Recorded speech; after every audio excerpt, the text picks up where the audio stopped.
Sve je više slučajeva koje nam prijavljuju naši pratitelji, da su procvjetale višnje, šljive, jabuke pa i lijeska. Mnogima nije jasno zašto do ove pojave dolazi i koji su njeni uzroci, a glavno pitanje je da li će ta pojava ostaviti štetne posljedice. Mnoštvo je faktora koji dovode do cvjetanja u jesen, što iscrpljuje voćke i predstavlja uvod u izmrzavanje i alternativnu rodnost. U današnjem videu posvetiti ćemo vrijeme da objasnimo razloge zbog kojih do toga dolazi i šta treba napraviti da izbjegnete štetu u vašem voćnjaku. Trudimo se da naši savjeti dolaze baš u pravo vrijeme, što ste nam vi mnogo puta i potvrdili i za to nas pohvalili. Za sve koji su novi na našem kanalu, to je dovoljan razlog da pregledaju i neke od ostalih videa koje smo objavljivali i uvjere se u kvalitetu naših savjeta. Kako bi sve poslove obavljali na vrijeme, najbolje je da zapratite kanal kako ne bi propustili ni jedan važan korak. Naravno da su mnogi ponudili neka svoja objašnjenja, a često se spominju prijašnja vremena i naši stari koji su uvijek mudro zborili. Naime, prema narodnom vjerovanju, ova pojava najavljuje jaku i dugu zimu. Ali s obzirom na dosadašnje najave i izglede prognoze vremena, teško je da će biti tako, pa ćemo ipak poduzeti određene radnje. No prvo da utvrdimo uzrok ove pojave. Uzroka je naime puno, a pogađa razne voćne vrste, najviše pripadnika porodice ruža, kojoj uz višnje pripadaju jabuke, kruške, dunje, marelice, šljive i druge voćke. Ovo je razdoblje opadanja listova i smirivanja procesa koji se odvijaju unutar stabla, odnosno grma. Biljke povlače svoje sokove i ulaze u fazu mirovanja. Međutim, pojedinih godina moguća je pojava cvatnje, čak i formiranja mladih plodova. No to ni u kojem slučaju nije dobro, to iscrpljuje voćku i ona nepripremljena ulazi u zimu. Samim tim sklonija je smrzavanju, pojavi bolesti i napadu štetnika. Uočeno je da ova pojava ne nastaje tokom jeseni koja je oblačna i ne nastupa nakon faze u kojoj voćke ulaze u mirovanje. Sa druge strane, ovo može biti i sortna karakteristika, jer su neke sorte sklonije ovoj pojavi. Problem je u tome što stablo tako ulazi u alternativnu rodnost, a to svakako treba izbjeći. Pojavi cvjetova doprinose razni faktori koji mogu djelovati pojedinačno ili samostalno.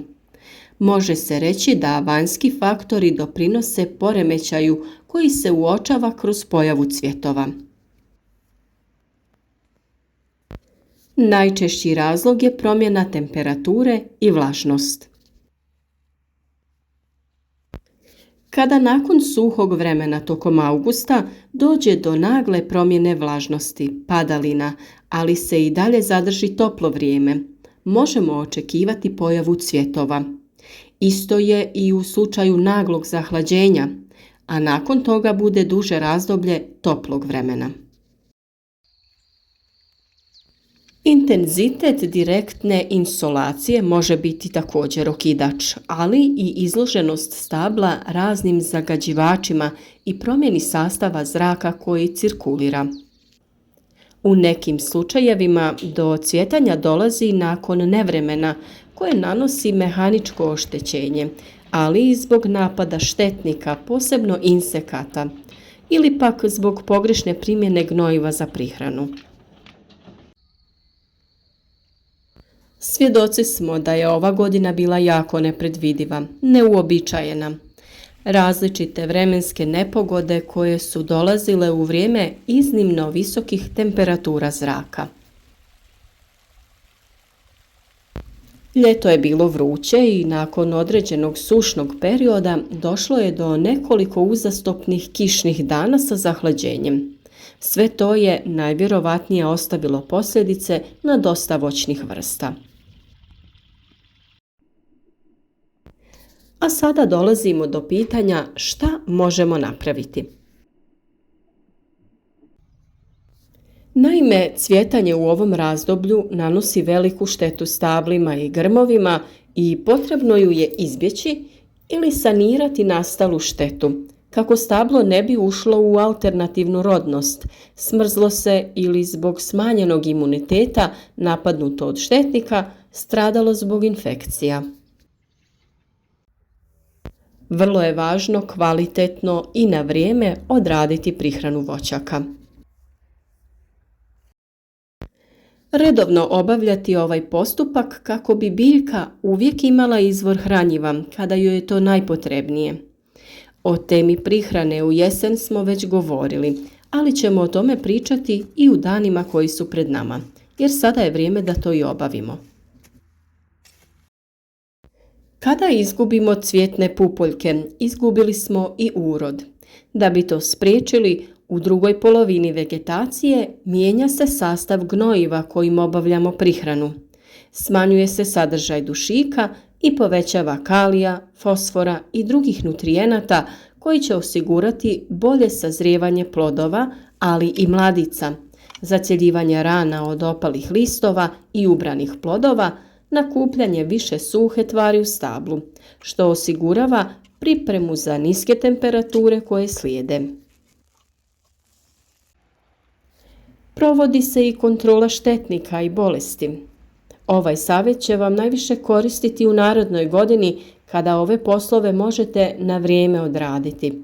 Dodati namjenska hranjiva koja će višestruko koristiti berbi i otpornosti voćaka.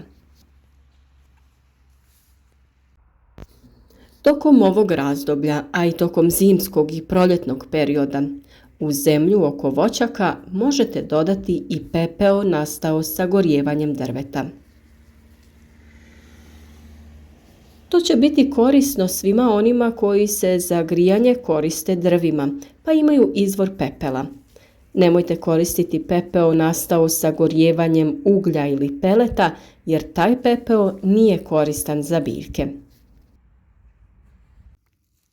Naime, pepeo koji nastaje sagorijevanjem drveta sadrži dva glavna hranjiva elementa, fosfor i kalij, te druge makroelemente, kalcij i magnezij i neke mikroelemente poput bakra i cinka. Kada je procvjetalo najviše do 1% cvjetova, to ne uzrokuje veliku štetu, ali sve preko tog obujma je pod znakom pitanja. Treba znati da što je jesen toplija, cvatnja je intenzivnija. Upravo je to najveći problem trenutno. Vrlo visoke temperature, neprimjerene za ovo doba godine, temperature koje čak ruše rekorde, nisu ono što treba voćkama koje se spremaju za period mirovanja. Postoji još nekoliko radnji koje se mogu uraditi da bi se spasila situacija. U slučaju da je veća količina listova na stablu, potrebno je ukloniti zelenu masu, a stablo tretirati bakrom koji usporava procese. O korištenju takvih preparata imate poseban video, pa poslušajte detaljnije upute. S obzirom na visoke temperature još nije vrijeme za orezivanje voćaka, ali ove vršne dijelove koji nose cvjetove potrebno je odrezati. Tako ćemo spriječiti njihov daljnji razvoj. Samim tim ćemo spriječiti bespotrebno iscrpljivanje stabla pred zimu i iskorištavanje hranjivih tvari. U proljeće prije kretanja vegetacije potrebno je obaviti rezidbu i ukloniti nerodne grane kako bi se uspostavila ravnoteža između rodnosti i rasta. U narednom periodu ćemo objavljivati sve potrebne savjete vezane za poslove koje obavljamo u voćnjaku u određeno vrijeme, pa ne propustite da odradite sve što je potrebno kako bi naredna sezona bila uspješna unatoč ovim pojavama. Naš rad podržite sa like, podijelite video sa prijateljima da i drugi imaju korist od naših savjeta. A ukoliko zapratite naš kanal i kliknete na znak zvonca, osigurati ćete sebi obavijesti za svaki novi video kako vam ne bi promaknuo ni jedan koristan savjet.